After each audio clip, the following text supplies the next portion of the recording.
Problem? ಏನು problem? ಏನೂ ಇಲ್ಲ. ಹಾಂ, ಯಾರು? ಎಲ್ಲಿ? ಹೌದಾ? ಆಮೇಲೆ? ಹಾಂ, ಹೌದಾ?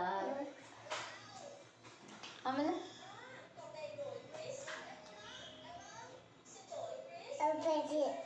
ಎಂಥದ್ದು?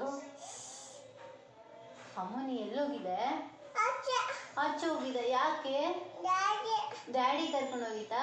ಏನು ತಿನ್ಕೊಂಡು ಬಂದ್ರಿ? ಅಲ್ಲಿ ಬಟ್ಟೆ ಹಾಕೊಂಡು ಹೋಗಿದ್ದಾ? ಆಮೇಲೆ ಹಂಗೆ. ಹಾಂ, ಸರಿ. ಆಮೇಲೆ ಏನು ತಿಂದ್ರಿ ಆಚೆ? ಹಾಂ, ಏನು ಕೊಡಿಸ್ತು ಡ್ಯಾಡಿ? ಏನು ಕೊಡಿಸಿಲ್ಲ? ಬೈತಾ ನಿನಗೆ? ಹೊಡಿತಾ ಡ್ಯಾಡಿ? ಎಲ್ಲಿ ಹೊಡಿತು? ಹಂಗೆ ಹೊಡಿತಾ? ಏನು ಹೊಡಿತು? ನೀನು ತಪ್ಪು ಮಾಡ್ದ? ಏನು ಮಾಡಿದೆ ನೀನು? ಹೌದಾ? ಅಯ್ಯೋ